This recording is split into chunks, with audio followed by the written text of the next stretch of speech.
오늘 설교 말씀 주제는 하나님의 이름에 관한 것인데요.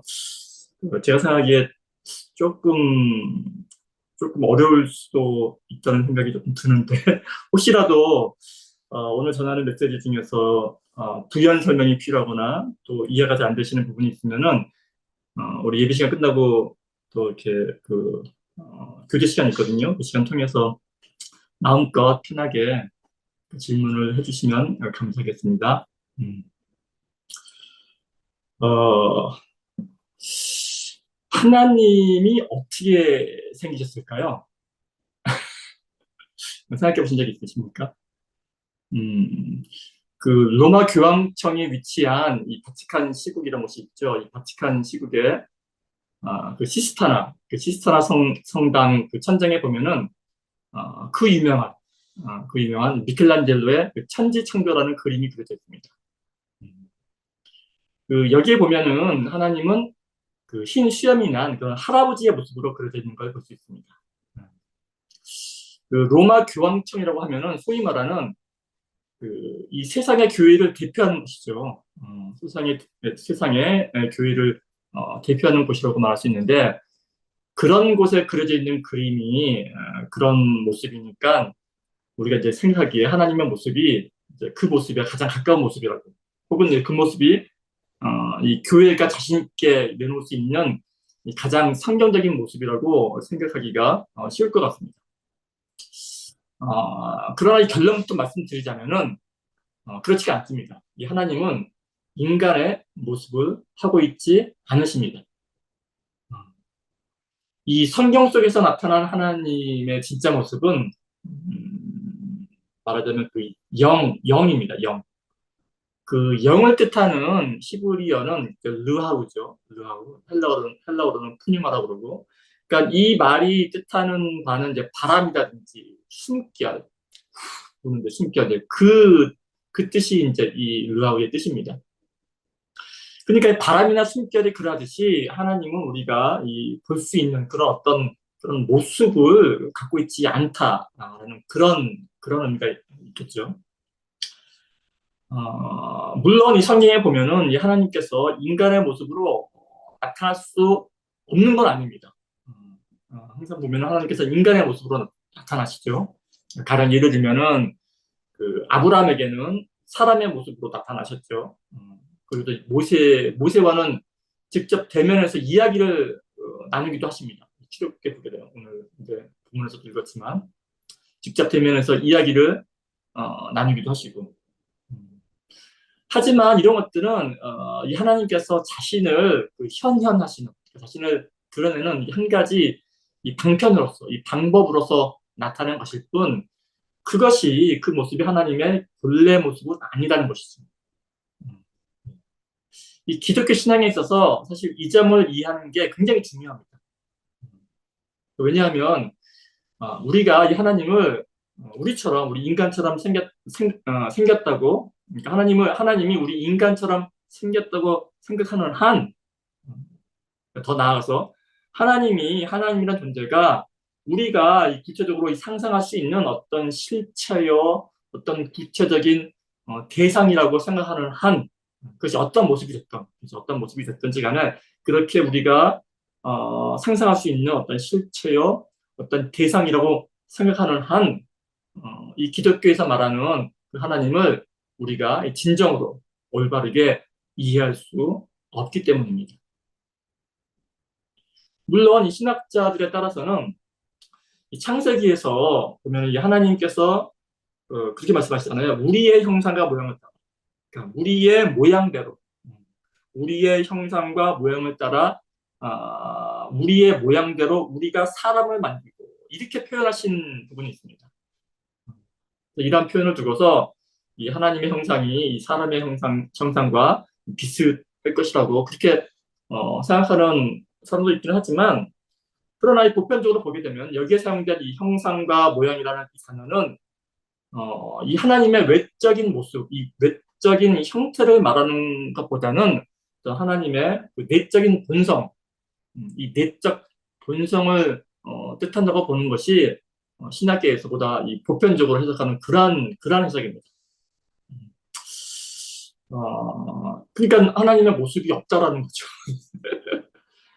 그러면 이제 그렇다면은 신학계의 해석이 그렇다면은 이제 우리에게 한 가지 그 의문점이 들어야 합니다. 어떤 의문점이 들어야 당연한 거냐면은 아니 하나님이 어떻게 생겼는지를 우리가 모르고서야 하나님이 어떻게 생겼는지를 우리가 모르고서야 어, 우리가 어떻게 하나님을 믿을 수 있느냐는 거죠.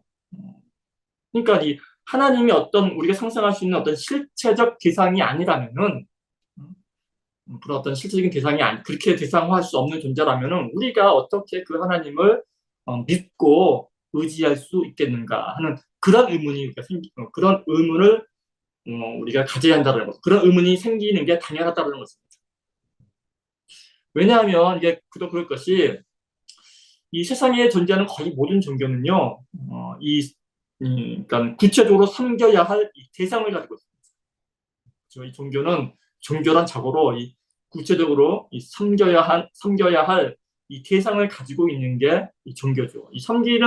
섬겨야 할 이 대상이 없이는 이 종교는 성립할 수가 없습니다. 이게 더 깊게 들어가면 어떨지 모르겠지만 우리가 이제 보기에 불교는 부처님을 모시죠. 부처님을 섬기고 불교 쪽에서는 다르게 얘기할 수도 있겠지만은 보통 불교란 종교는 부처님을 섬기는 종교고 이슬람교는 알라신을 섬기죠. 그리고 힌두교는 그 신이 세 명 있죠. 브라흐마, 비슈누, 시바신 이 세 신을 섬기죠. 하다못해 그 유교 종교인지 아닌지 헷갈리는 유교에서조차도 그 공자나 조상신을 섬깁니다. 하다못해 유교조차도 이 공자나 조상신을 섬깁니다.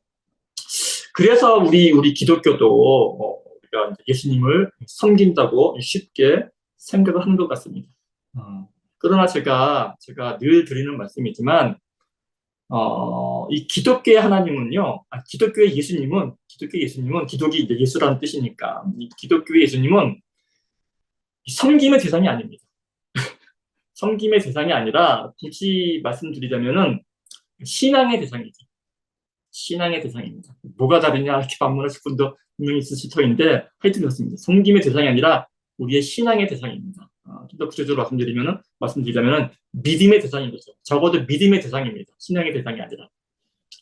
그런데 여기서 또 우리가 좀 답답한 게 이 뭔가를 그러니까 믿음의 대상이라 할지라도 뭔가를 믿으려면은 이 또한 반드시 어떠한 이 명확한 이 대상이 있어야 그렇죠? 믿음의 대상이 있어야만 우리가 믿을 수 있지 않습니까? 어떤 대상이 있어야만 하는데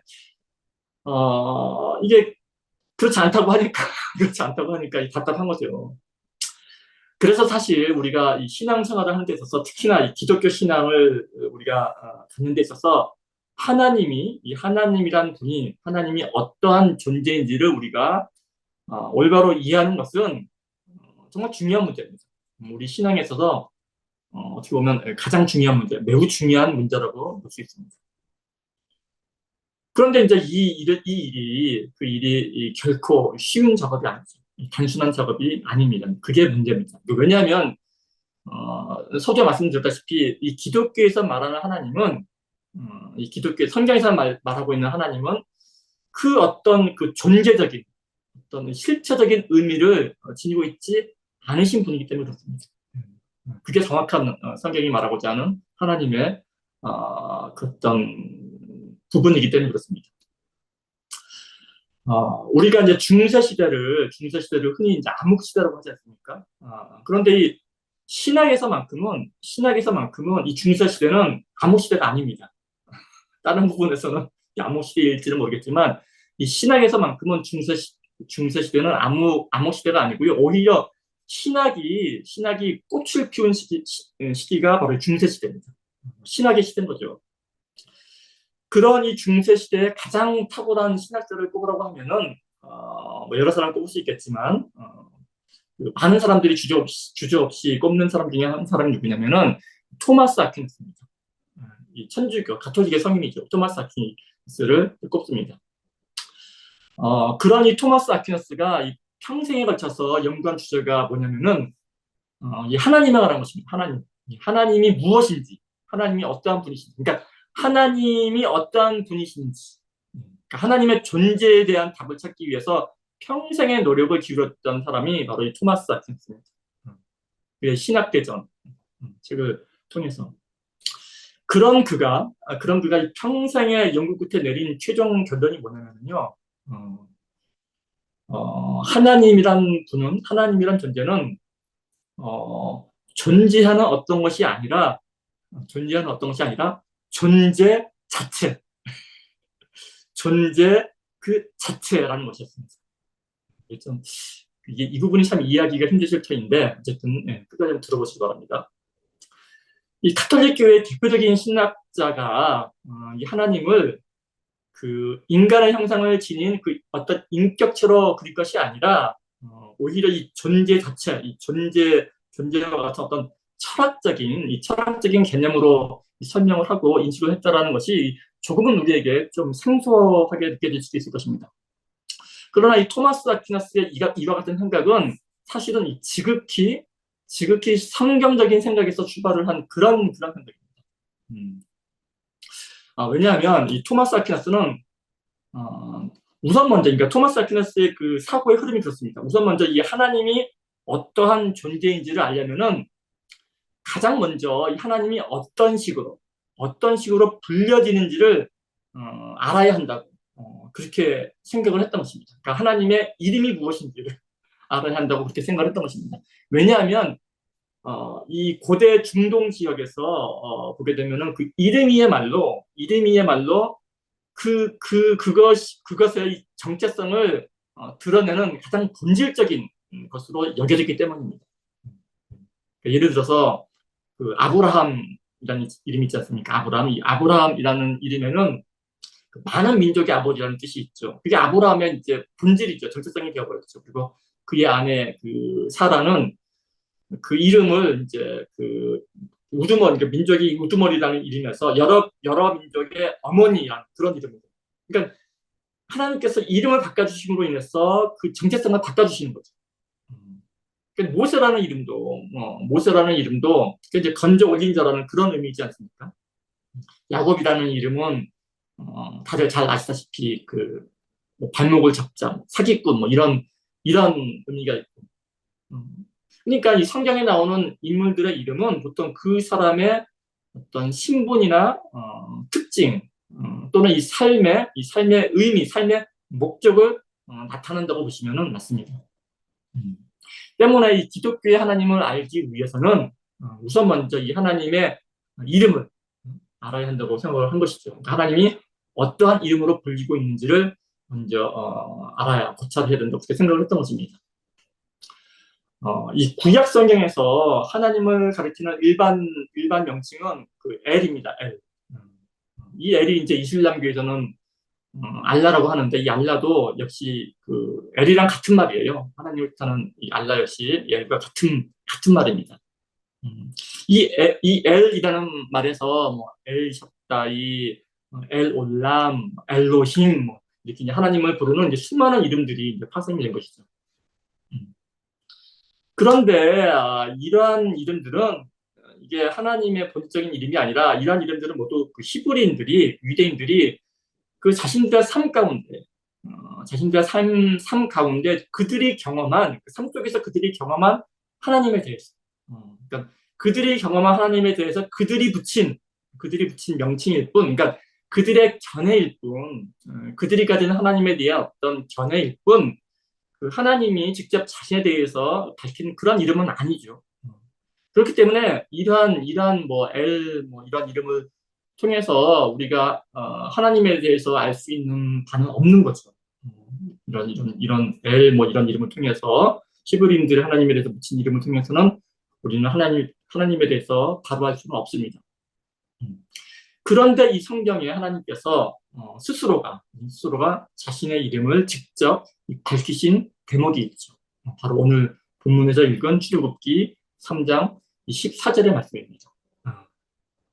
그러니까 이 하나님의 이름을 묻는 모세에게 이 하나님께서 선뜻 이제 자신의 이름을 밝히시는데 그 이름이 그 유명한 그 유명한 음, 이게 이제 히브리어로 에흐예 아세르 에흐예라는 말입니다. 예. 에흐예 아세르 에흐예 이걸 이제 네 글자로 취합을 해서 이제 영어가 되는 거죠. 여기서 이제 에흐예라는 말은 영어로 번역하면 이게 I am이라는 뜻이에요. I am.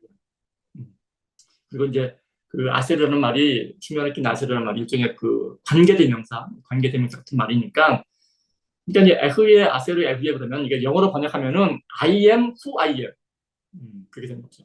혹은 I am that I am 이렇게 번역이 되는 거죠. 이 말을 이제 우리말 한글 성경에서는 이것을 나는 나는 스스로 있는 자이다라고 번역을 한 겁니다. 나는 스스로 있는 자이다.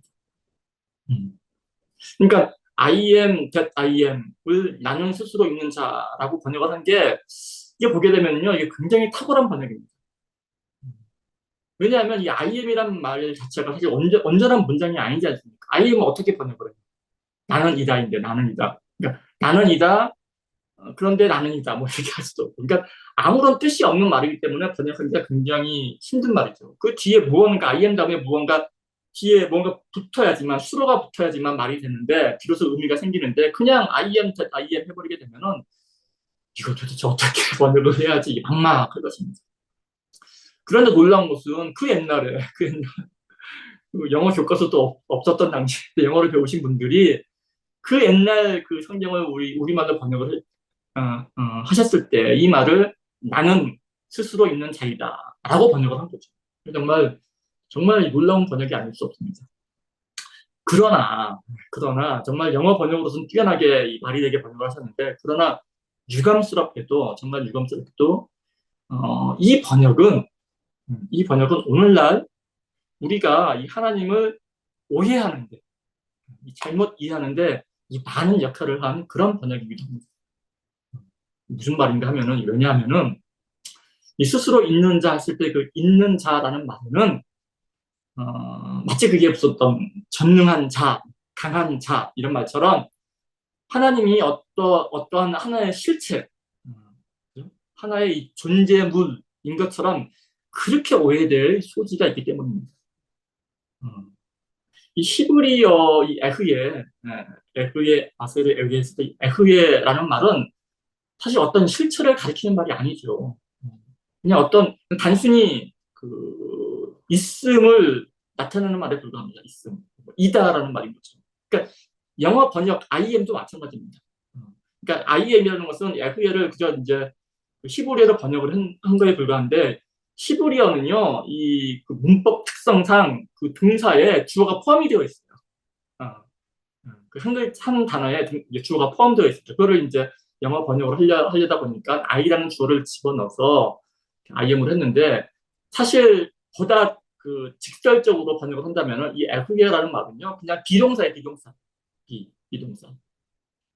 그러니까 만약에 이제 이거를 정말 원초적으로 번역을 한다면은 에후예 아세르 에후예라는 말은 그냥 being, that being, be, that be 뭐 이런 말도 안 되는 그런 문장인 거죠. 그냥 있음을 나타내는 말입니다. 이후에 그냥 모르겠어요. 있음. 나는 있다. 나는 그냥 있다. 뭐 그런 말인 거죠. 이 에흐예 아세르 에흐예라는 말의 줄임말이 바로 우리가 자주 쓰는 이제 여호와 야훼라고 돼. 야훼 네 글자를 따가 거기다가 이제 그 모음을 집어넣어서 여호와 야훼라는 말을 만든 거죠. 사실 그때. 그러니까 사실 여호와라는 말은요, 그 엄밀한 의미에서는 하나님의 이름이 아닌 거죠. 하나님의 이름이 아닙니다. 잘못 알고 있는 거예요. 그러니까 하나님께서는 그 자신의 이름을 묻는 모세에게 내 이름이 뭐다 이렇게 이름을 계시하신 것이 아니라 그 이름을 묻는 모세에게 그냥 있음은 그냥 있습니다. 뭐 이런 뉘앙스죠. 나는 그냥 있습니다. 뭐 이런 뉘앙스 문제가 아닙니다. 뜻이 아니고 그런 뉘앙스의 답변 아닌 답변을 하신 것입니다. 그런데도 어쨌든 하여튼 간에 이름을 묻는 모세에 대한 답이니까 그게 이제 하나님의 이름이 이제 여호와라고 우리가 해석을 하는 거죠.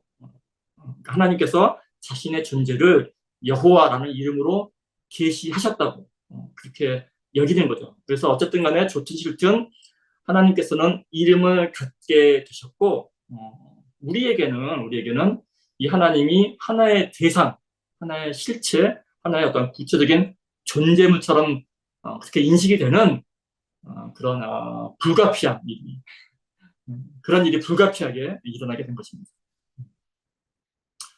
근데 사실 이 일은요, 어찌 보면 우리의 그 인간의 이 죄성에 기인한 일이라고 보는 것이 맞을 것 같습니다. 우리는 늘 이 하나님에게서 돌아서서 이 세상을 향하고자 하는 그런 이 원초적인 죄성을 가지고 있습니다. 늘 우리는 이 근원적인, 본래적인, 이 근원적인 존재를 망각하고 혹은 무시하고, 이 한낱 이 존재물, 그렇죠? 존재물에 집착하는 그러한 경향이 있습니다. 대표적인 사람이 성경에 그 의심 많은 도마죠. 의심 많은 도마. 내가 그 손의 못자국을 보며, 내 손가락을 그 못자국에 넣어보지 않고서는 믿지 아니하겠노라, 믿지 못하겠다, 라고 하는 그 의심 많은 도마. 그러니까 우리는 이 도마에게서 우리가 이 볼 수도 없고 만질 수도 없는 그런 어떤 존재보다는 우리가 구체적으로 볼 수 있고 만질 수 있는 그런 대상, 그런 존재물, 존재가 이런 존재물을, 그러니까 다시 말씀드리면은 실체가 없는, 실체가 뚜렷하지 않은 그런 하나님보다는 뚜렷한 실체가 있는, 먹고 만지고 마실 수 있는 그런 세상을 더 갈구하고 더 믿고 의지할 수밖에 없는 그런 인간 본성, 그런 우리 자신의 가련한 모습을 우리는 이 의식 많은 도마에게서 언제나 늘 마치 거울 보듯이 확인할 수 있는 것이지. 사실은 이게 죄성입니다. 이게 죄성입니다. 그래서 사실 어떻게 보면은 이 우상 숭배란 별게 아닙니다. 우상 숭배란 별게 아니라 우리가 볼 수도 없고 만질 수도 없는 우리의 이 한낱 이성으로는 도저히 알 수도 없고 파악할 수조차도 없는 그런 하나님을 마치 우리가 직접 보고 만지고 파악할 수 있는 그런 하나의 대상으로 만들어 버리는 것. 어찌 보면 그런 것이 바로 우상 숭배가 아닐까 이렇게 생각을 해보는 것이죠. 이 십계명에 보면은 하나님께서 이렇게 말씀하시지 않습니까? 그러니까 하나님의 이름을 망령되이 부르지 말라라든지 또 그 어떤 그 형상도 만들지 말라라는 그런 계명이 있는데 그러한 계명, 그러한 십계명의 계명은 바로 이러한 점과 관련된 계명일 것입니다. 우리가 우리의 이성으로, 우리의 생각으로 하나님을 이해했다고 믿는 순간 우리가 이 하나님이 어떠한 분이신지를 우리가 파악했다고 생각하는 순간 이미 그 하나님은 우상이 되어버리는 것이죠. 이미 그 하나님은 하나님이 아닙니다. 우상이 되어버리는 것입니다. 아무리 우리가 선하신 하나님, 좋으신 하나님, 전능하신 하나님이라고 우리가 이름을 갖다 붙이고 그렇게 상상한다 하더라도 결과는 마찬가지입니다. 그 하나님은 진정한 하나님이 아닌 것이죠. 이 점을 이해하는 것이 굉장히 중요합니다. 정말 중요합니다. 이게 또 다른 말이긴 하지만 사실 이 여호와라는 말 있지 않습니까? 여호와, 그러니까 에흐예, 아세르 에흐예. 이 말은 사실 이 말이 하나님의 이름이 아니기 때문에 그렇죠? 이름이란 어떤 구체적인 것을 한정하는 것, 이제 파악되고 난 후에 지어지는 게 이름이지 않습니까? 근데 이 말이 하나님의 이름이 아니기 때문에 오히려 역설적으로 이 하나님에 관련된, 이 하나님의 존재에 관련된 가장 뚜렷하고도 이 중요한 정보를 한 가지 우리에게 전달해 줍니다. 이게 뭐냐면은 뭐 대단한 건 아니고요. 이게 뭐냐면은 하나님은 하나님이라는 거죠. 하나님은 하나님이고 인간은 인간이다. 이런 뜻이 함축이 되어 있습니다. 무슨 말인가 하면은 이게 무슨 말인가 하면은 제가 자주 드리는 말씀 중에 하나님을 하나님으로 인정하고 하나님을 하나님으로 인정하고 인간을 인간으로 이해하자라는 그런 말씀을 제가 다시 드립니다. 이게 바꿔 말씀드리자면 하나님의 축도를 인정하고 하나님 되심을 인정하고 인간의 연약함이라든지 인간의 인간의 악함을 이해하는 것이 하나님을 인정하고 인간을 이해하는 것이 어찌 보면은 이 기독교 신앙의 이 첫걸음이라는 말씀을 제가 이제 자주 드리는데 이 말씀이 바로 여기에 관련된 것입니다.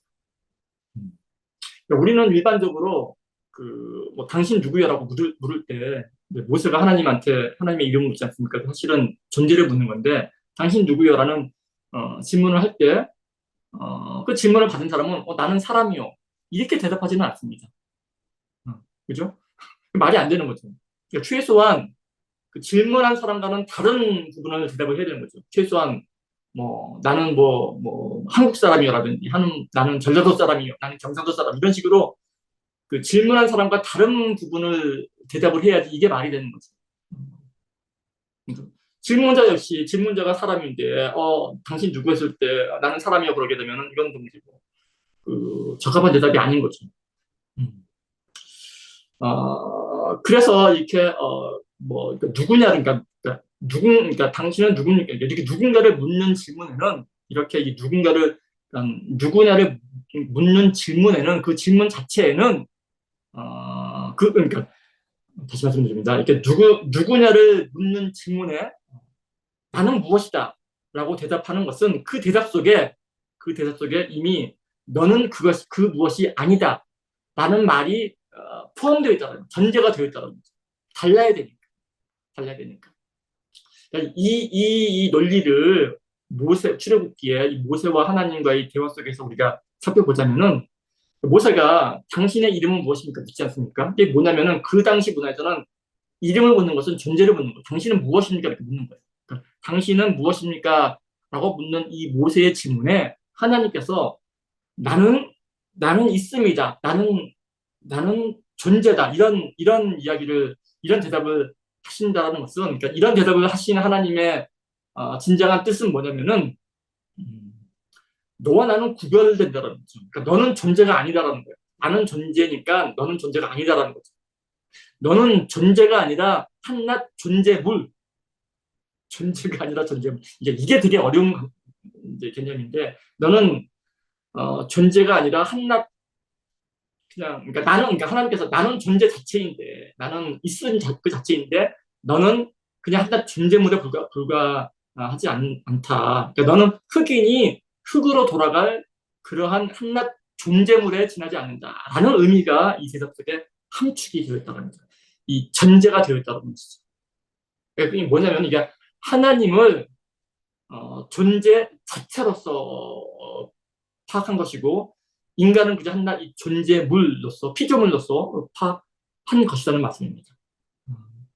그러니까 이 대화를 통해서 이 출애굽기 이 대화를 통해서 모세가 전하고자 하는 메시지는 하나님과 그 인간 사이에는 정말 건널 수 없는 메꿀 수 없는 간격이 있다는 것입니다. 그리고 이것이 바로 그 3천 몇백 년 전 이 모세가 파악한 이 하나님 개념의 핵심이라는 것이죠. 히브리어로 이 거룩하다라는 말이 카도시라는 말이거든요. 카도시라는 말의 그 뜻이요 원래 구분된, 분리된 이런 뜻이 있어요. 그러니까 하나님은 거룩한 존재이고 인간을 포함한 그밖에 모든 만물들은 거룩하지 않은 한낱 존재물로 구분되고 분리되어 있다라는 그런 의미가 들어있는 거죠. 그러니까 하나님과 인간은 전혀 달라서 인간으로서는 도저히 이 상상조차 할 수 없는, 개념화할 수 없는 그러한 존재 자체라는 말입니다. 그러니까 말로는 표현이 안 되는 거죠. 이건 여러 가지 시도는 해보지만, 그러니까 이렇게도 말씀드리는 거죠. 하나님은 무엇으로 존재하지 않고 그저 존재합니다. 이렇게 표현하기도 하고요. 하나님은 어디에 존재하지 않고 어디에나 존재합니다. 이렇게 표현하기도 하고요. 그러니까 엄밀하게 말씀드리자면 이 하나님에게는 우리가 이렇게 사용하는 뭐뭐는 존재한다라는 그런 수로 자체를 사용할 수가 없는 거죠. 그게 이제 이 존재와 존재물의 사이에는 그런 간격이 있는 겁니다. 그런 어마어마한 차이가 있는데, 하늘과 땅만큼의 차이가 있는데, 우리는 늘 이 존재와 존재를 혼돈해서 사용해 왔고, 하나님은 그렇게 불러왔고 했기 때문에 이 하나님에 대한 그 오해가, 혼란이 더 가중된 것이죠.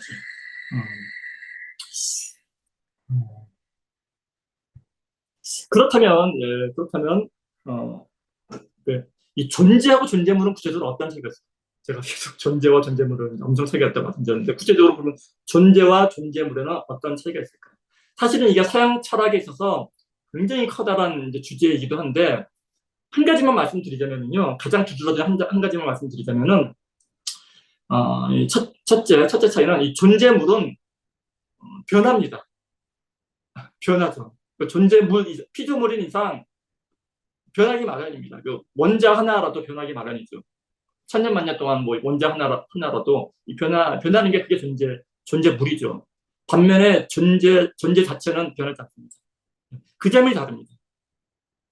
그러니까 존재물은 변하지만 유일하게 변하지 않는 것은 존재 그 자체다. 그러니까 이렇게 말할 수 있는 거죠. 세상의 모든 만물은 변하죠. 세상의 모든 만물은 변합니다. 변하지 않는 것은요, 단 한 가지도 없습니다. 모든 것은 변합니다. 만일 변하지 않는 것이 하나 있다, 그럼 그게 바로 존재 자체라는 거죠. 그래서 사실 이 존재라는 말이 이 진리, 성경에서 말하는 진리라는 말과도 일맥상통하는 것입니다. 진리도 변하지 않잖아요.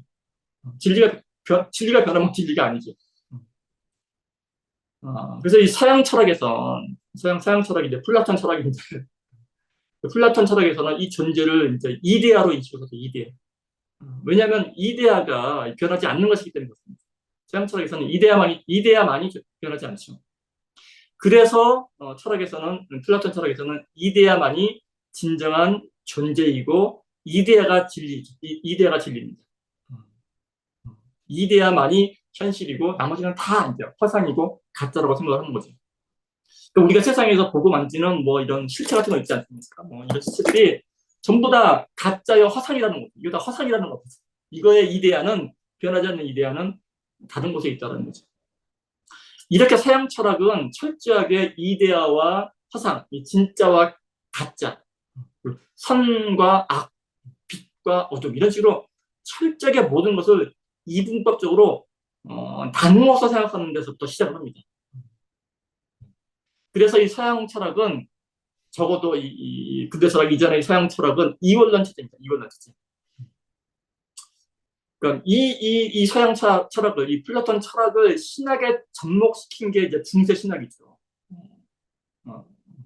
그래서 이제 신의 이데아의 자리, 서양 철학의 플라톤 철학의 그 이데아의 자리, 그 진리의 자리, 그 존재의 자리에 하나님을 딱 갖다 놓는 게 이제 중세 신학이 되는 것이죠.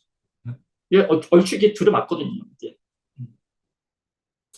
그래서 사실은 자칫 잘못하면 이 기독교 신학을 하나님과 인간, 하늘과 땅, 선과 악, 빛과 어둠, 존재와 비존재, 옳고 그름 이런 식으로 이분법적으로 우리가 판단하고 생각하기 쉬운데 사실 그렇게 기독교 신앙을 이해하게 되면요, 이건 완전히 기독교 신앙을 잘못 이해하는 것입니다. 이 기독교의 하나님은요, 이 이원론하고는 거리가 먼 개념입니다. 이원론적이기보다는 오히려 이 어둠 속에 빛이 있고 빛 속에 어둠이 있다고 얘기를 하죠. 하나님이 내 안에 계시고 내 안에 하나님이 있다. 이렇게 말을 하는 게 기독교 신앙이죠. 하나님께서는 모든 걸 품으시지만 또한 모든 것과 철저히 분리되고 구분되시는 그 어떤 존재이다. 이렇게 설명하는 게 기독교 신앙입니다. 또 예수님도 기독론에서 보게 되면은 예수님은 완전한 인간이 되셨지만 100% 인간이지만 또한 완전한 하나님이시다. 이렇게 설명하는 게 기독교 신학이죠. 우리의 이성으로는 이것을 이해할 수 없습니다. 이것이 이해되는 순간, 그렇게 개념 잡힌 하나님은 그때는 그 순간 그것은 하나님이 아닙니다. 그 순간 기독교에서 말하는 하나님이 아닙니다. 이 2000년 기독교 역사상 가장 뛰어난 신학자로 평가되는 사람이 어거스틴이죠. 어거스틴. 어거스틴이 이런 말을 하죠. 만일 당신이 하나님을 제대로 이해했다면 그분은 이미 하나님이 아니다. 만일 당신이 하나님을 이해했다면 그분은 이미 하나님이 아니다. 그러니까 잘라 말한 바가 있습니다. 이 여호와라는 이름이 의미하는 바가 바로 그러한 존재라는 것입니다. 하나님은 바로 그러한 존재라는 것입니다. 그러한 존재가 바로 하나님이라는 것입니다.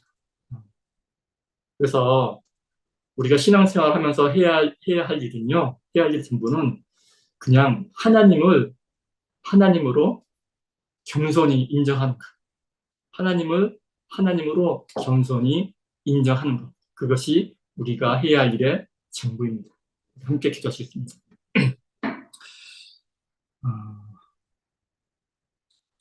사랑의 하나님 아버지, 우리가